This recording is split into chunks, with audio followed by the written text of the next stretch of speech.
حق کے مطابق اپنی زندگیاں ڈالنے کی بھی توفیق عطا فرما۔ سب سے مشکل کام حق کہنا ہے اور اس سے مشکل کام حق پر عمل کرنا ہے۔ حق جو ہے ہمیشہ کڑوا ہی نظر آئے گا، حق ہمیشہ حق ہوتا اصل میں مٹھاس کا نام حق ہے، لیکن ہم اس کو غلط سوچ کی طرف لے کے چلے جاتے ہیں اور سوچتے ہیں حق جو ہے وہ میٹھا نہیں ہوتا، حق کڑوا ہوتا ہے۔ حق اور سچ جو ہے وہ ہمیشہ نارمل راستے کا نام ہے، اپنے مالک، اپنے خالق، اپنے پیدا کرنے والے اور رزق دینے والے کو خوش کرنے کا ذریعہ ہے، جس سے ہم سبھی دور ہو کر اپنے آپ کو کامیاب اور کامران سمجھتے ہیں۔ میں نے آیت مبارکہ پڑھی، اللہ تعالیٰ نے فرمایا وَمَن يُطِعِ اللَّهَ وَالرَّسُولَ فَأُولَٰئِكَ مَعَ الَّذِينَ أَنْعَمَ اللَّهُ عَلَيْهِم مِّنَ النَّبِيِّينَ وَالصِّدِّيقِينَ وَالشُّهَدَاءِ وَالصَّالِحِينَ وَحَسُنَ أُولَٰئِكَ رَفِيقًا۔ جو اللہ اور اس کے رسول صلی اللہ علیہ وسلم کی اطاعت کرتا ہے وہ قیامت کے دن فَأُولَٰئِكَ مَعَ الَّذِينَ أَنْعَمَ اللَّهُ عَلَيْهِم مِّنَ النَّبِيِّينَ، ان آدمیوں کا شمار اللہ کے نیک، پسندیدہ، برگزیدہ، اعلیٰ عرفہ مرتبے اور مقام والے لوگوں میں شمار ہوتا ہے، جن میں انبیاء من النبیین والصدیقین والشہداء والصالحین وحسن اولئک رفیقا، انبیاء میں، سچوں میں، شہداء میں، نیک لوگوں میں کیا یہ خوبصورت ان کا ساتھ ہے۔ آج کا خطبہ جمعہ، اس میں کوشش کروں گا چند حدیثوں کے ذریعے جو میں اور آپ اپنی زندگی میں ڈالیں، کل قیامت کے دن اللہ کے رسول صلی اللہ علیہ وسلم کا قرب ہمیں نصیب ہو جائے، اللہ کے نبی علیہ الصلوۃ والسلام کا پڑوس مل جائے۔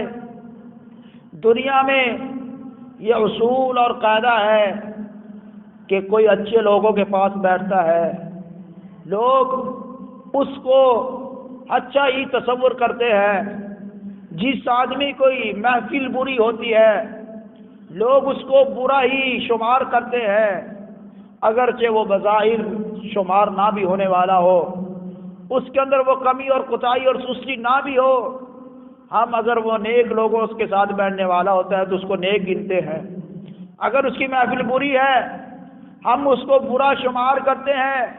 بلکہ اللہ کے نبی علیہ الصلوۃ والسلام نے خود فرمایا، کسی کا تم نے جائزہ لگانا ہو، کسی کو چیک کرنا ہو وہ کتنا امین اور صادق اور سچا ہے، اس کے دوستوں کو دیکھ لو، اس کے جیسے دوست ہوں گے ویسا وہ خود بھی ہوگا۔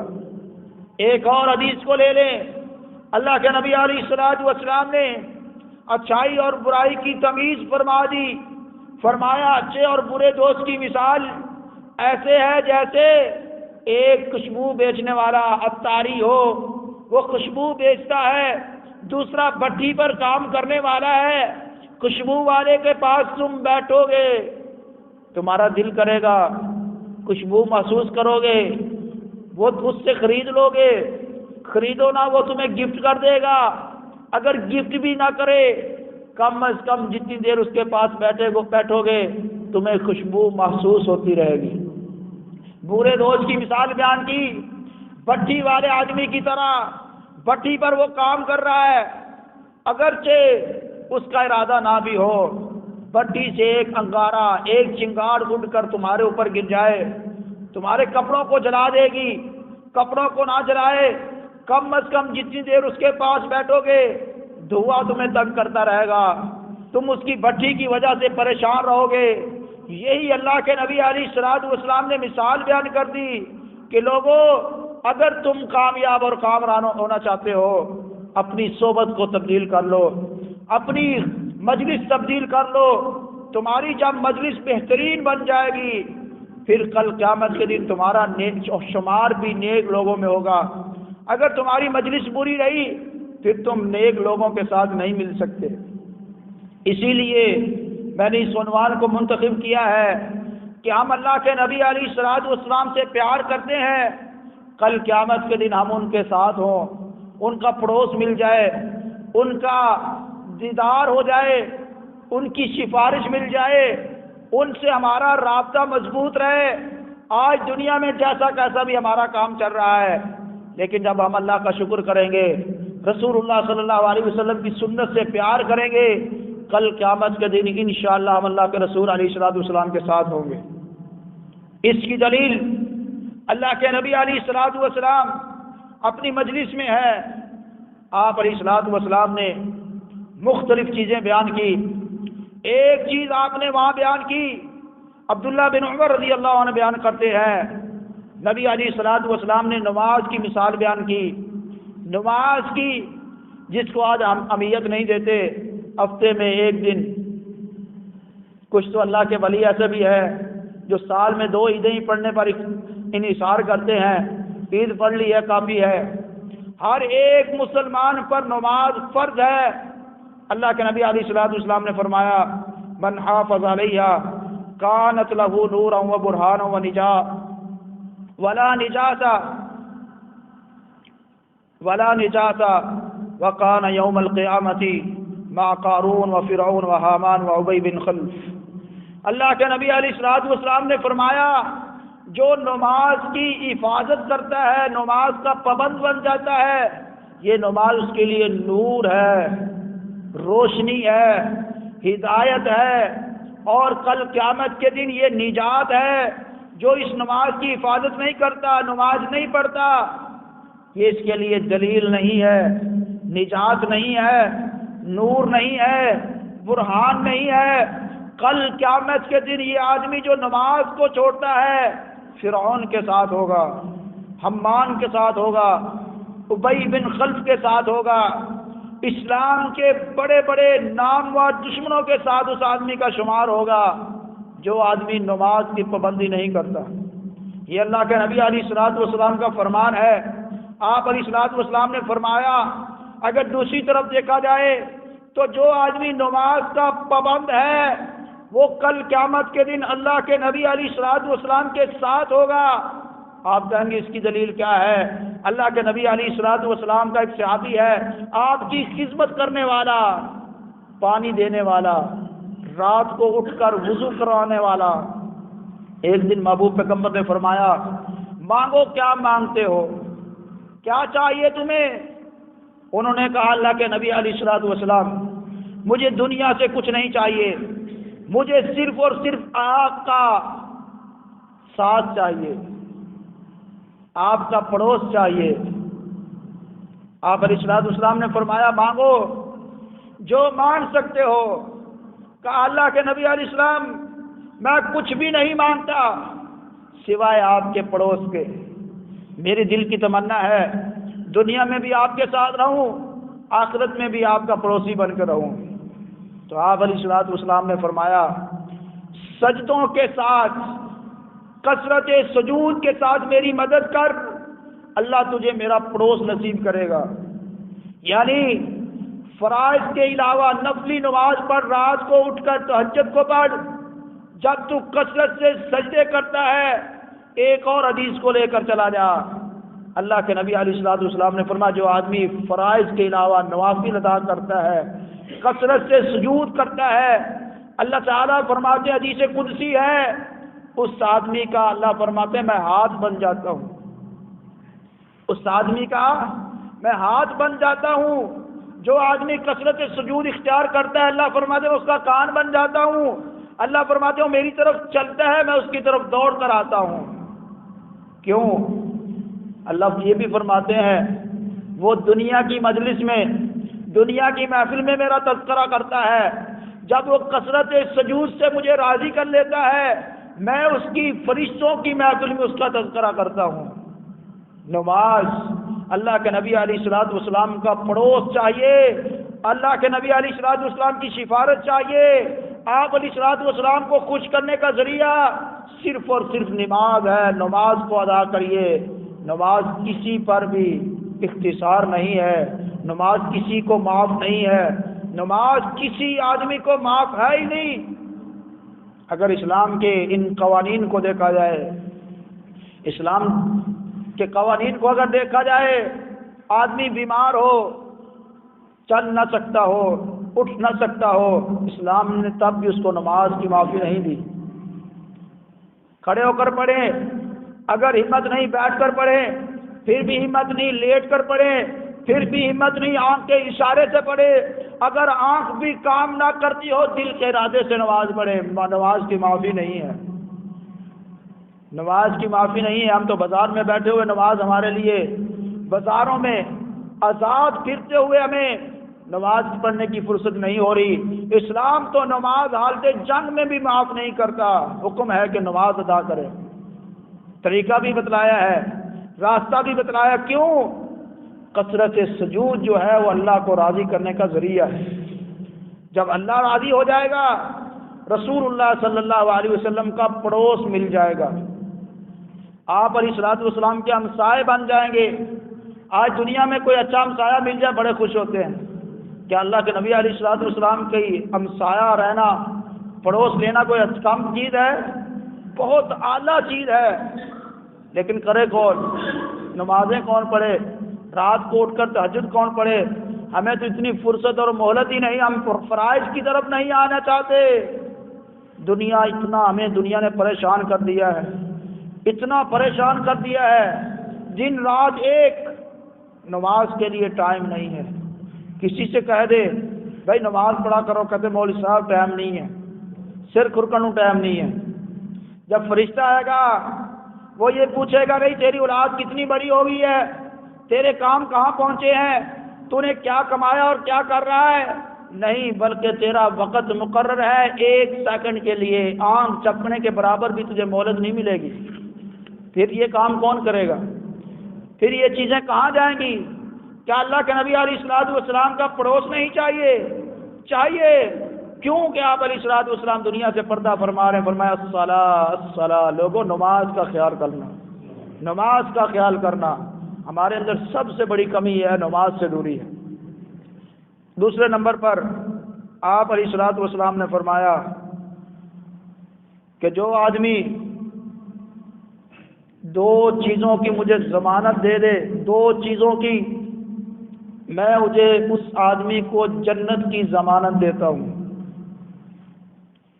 یہ کوئی وزیر اعظم یا بادشاہ کی بات نہیں ہے، یہ اللہ کے رسول علیہ الصلوۃ والسلام کا فرمان ہے۔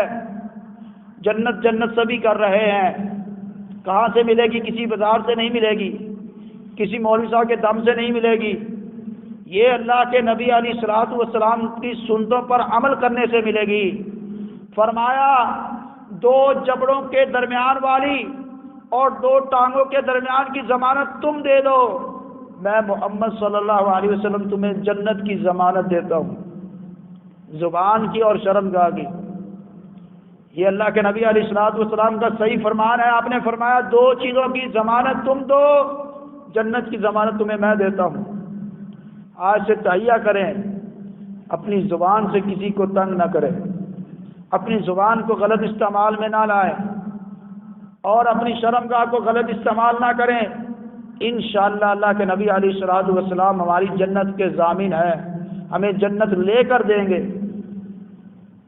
اسلام مشکل نہیں ہے، ہم نے بنا دیا ہے۔ اور آئے تھوڑا سا، ایک دن حضرت عائشہ رضی اللہ عنہا کے گھر میں ایک خاتون آئی، اس کے ساتھ دو چھوٹی چھوٹی بچیاں ہیں۔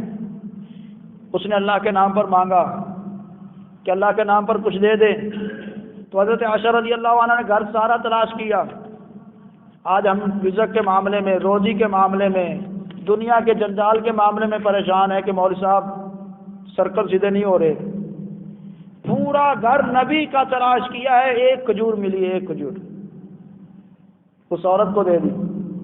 اس عورت نے کھائی نہیں، اپنے ساتھ دو چھوٹی بچیاں ہیں ان دونوں کو تقسیم کر دی۔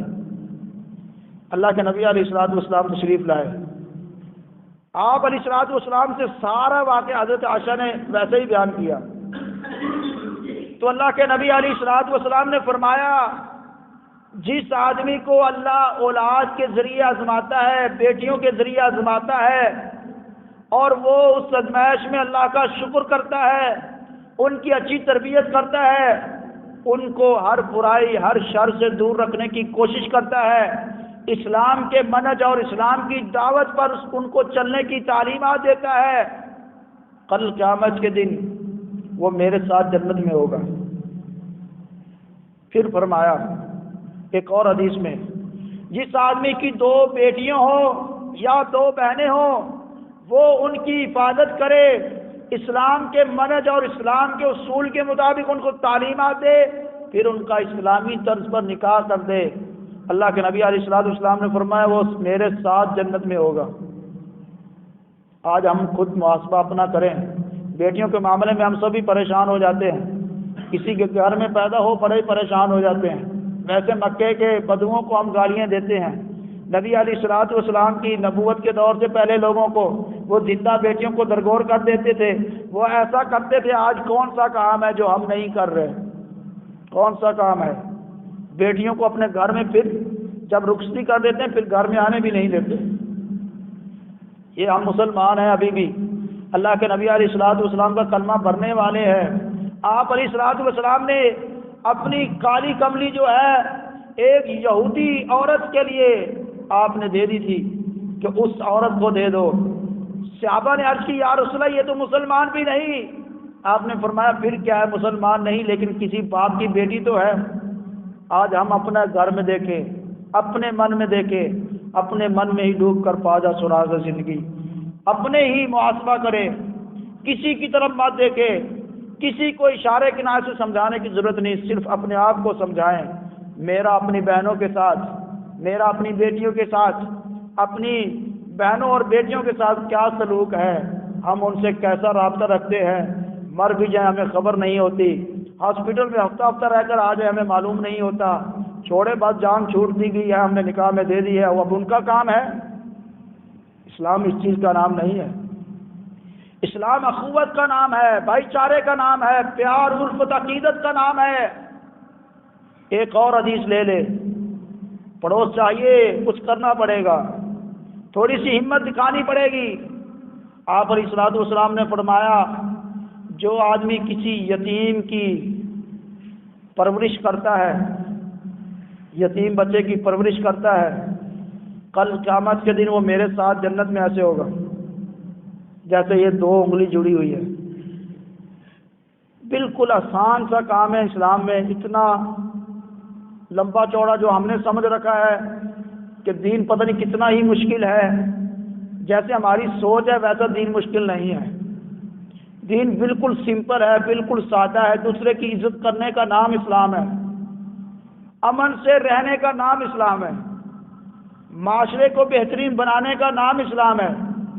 آپ علیہ الصلوۃ والسلام کی پوری زندگی آپ نے کبھی بھی بلا وجہ کسی کو تنگ کرنے کی اجازت ہی نہیں دی، کسی کو بھی، بلکہ آپ تو خود فرما کر گئے ہیں مسلمان ہی وہ ہے جس کے ہاتھ اور زبان سے دوسرا مسلمان محفوظ ہے۔ لیکن چند مثالیں جو ہم اپنی زندگی میں جن کو بالکل دیکھنے کی کوشش نہیں کرتے کہ اپنی ضمانت، اپنی بات، اپنے بڑوں کی بات، اس پر بڑی ہی توجہ، بہت ہی توجہ، لیکن اللہ اور اس کے رسول صلی اللہ علیہ وسلم کی بات پر ہماری توجہ نہیں ہوتی، نبی علیہ الصلوۃ والسلام کی ذات کی طرف ہمارا دھیان نہیں ہوتا، باتیں بڑی بڑی سنتے ہیں لیکن ویسے ہی نکل جاتی ہیں۔ اگر میں یہاں کہہ دوں برا بھی محسوس نہیں کرنا، ہماری اکثریت خواتین کی ہو یا مرد حضرات ہو، ہم کوئی فلم، کوئی ڈرامہ، کوئی شو زندگی میں ایک مرتبہ دیکھ لیتے ہیں، پوری زندگی اس کو بھولتے نہیں، ہر وقت وہ ہمارے ذہن میں گھوم رہا ہوتا ہے، ہر وقت۔ لیکن اللہ اور اس کے رسول علیہ الصلوۃ والسلام کی باتیں روزانہ سنتے ہیں، روزانہ سنتے ہیں۔ اصل یہ ہے کہ ہمارے دل میں جگہ نہیں ہے، ہمارے دل میں اسلام کے لیے جگہ نہیں ہے۔ اگرچہ آپ سوچ رہے ہوں گے قاری صاحب مخالف ہو رہے ہیں ہماری سمت کے، گلاس پانی کا فل ہو اس میں آب زمزم ڈالنے کی کوشش کرے، ڈل جائے گا؟ ہرگز نہیں ڈلے گا، گر جائے گا، ضائع ہو جائے گا۔